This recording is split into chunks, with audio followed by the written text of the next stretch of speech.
como arma política, arma cidadã para os movimentos populares atuarem.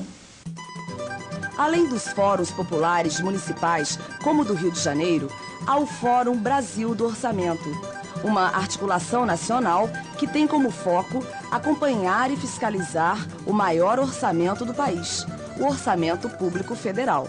Esse conjunto de organizações, esperamos que tenham muitas mais, estamos aprendendo que é nesse encontro, espaço democrático de participação, que a gente aumenta o nosso poder de influência, aumenta o poder de fogo da sociedade civil e, sobretudo, perceber como esse espaço é um espaço importante para a democratização do Estado.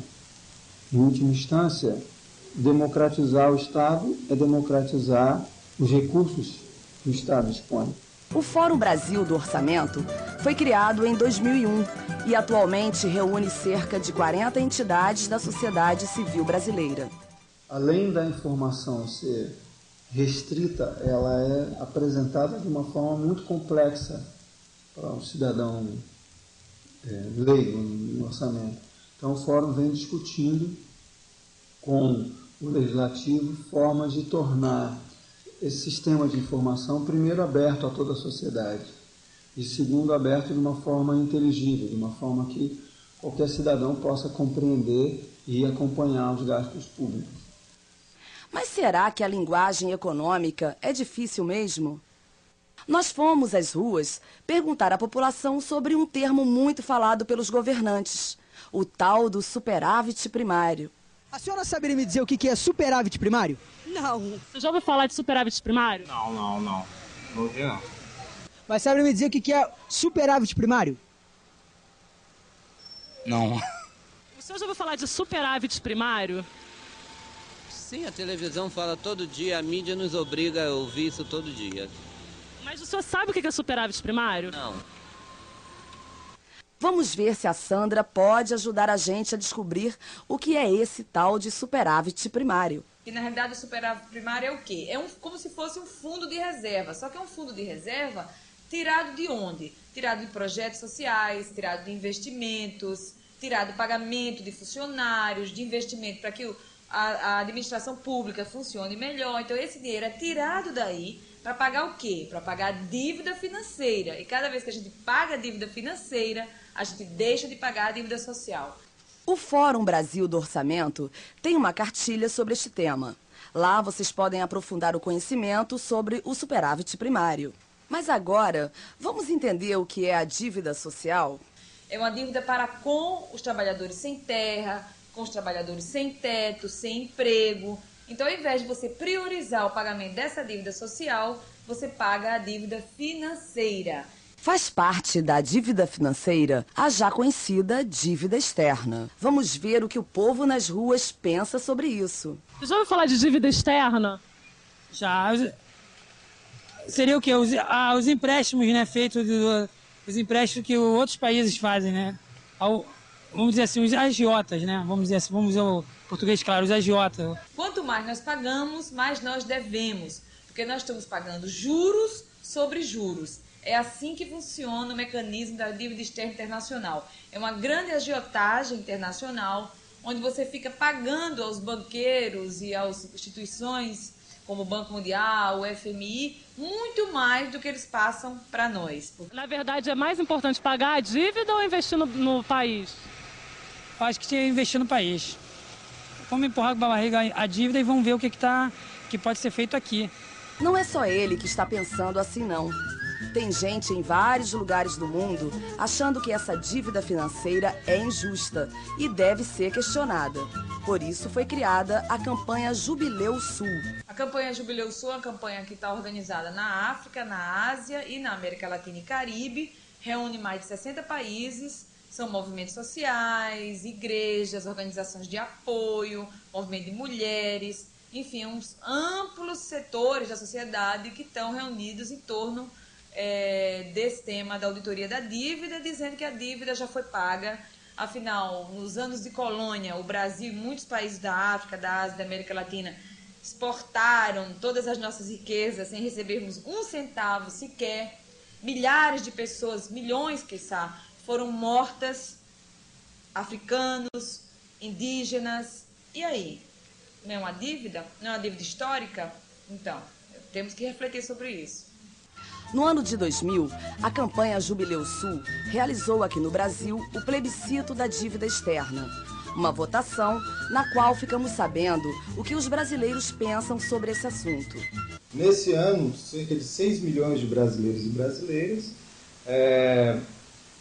foram às ruas, né, nessa imensa campanha, uma campanha popular, e que nesse período votaram que o Brasil deveria parar de pagar dívida externa, né, e que se fizesse uma auditoria pública dessas dívidas que o Brasil tem pago, né, até então.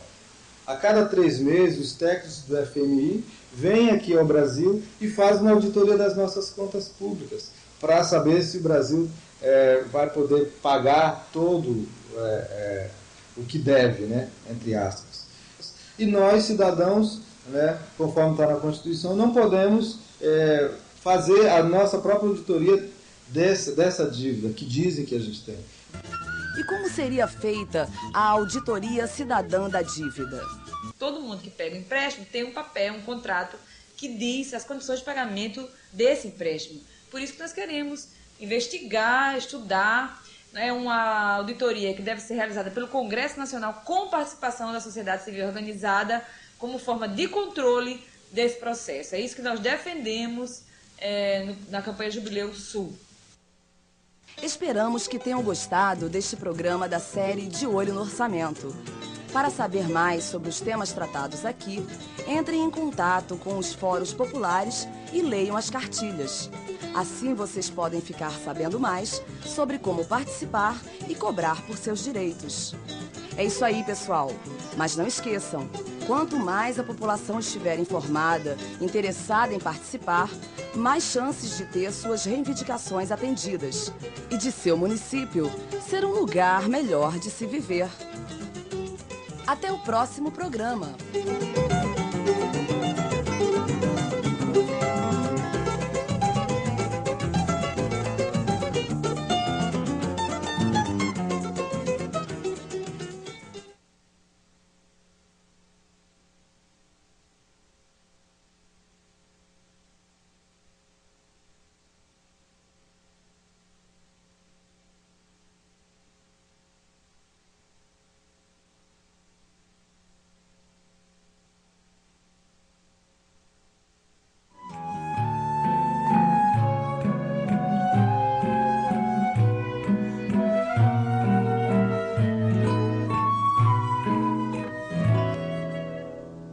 Olá, pessoal!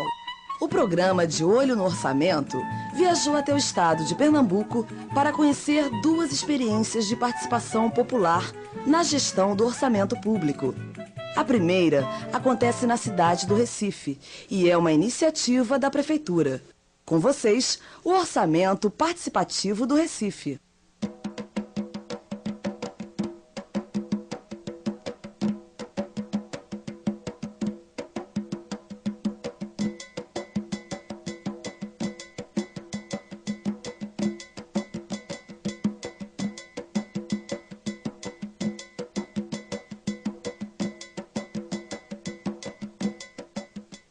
Historicamente, a gente sempre foi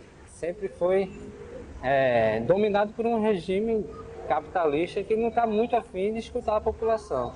E sim decidir as coisas só no grupinho deles lá e as decisões subindo de cima para baixo. E a gente começou a quebrar essa forma de fazer política. Essa forma de dizer assim, eu indico, eu faço, não. Nós fazemos, nós participamos, nós discutimos e nós executamos na participação e na fiscalização dessas obras. Então não é o grupo A, o B ou C, é o conjunto da comunidade que tem que participar e dizer assim, ó, que tipo de obra queremos e de que forma queremos.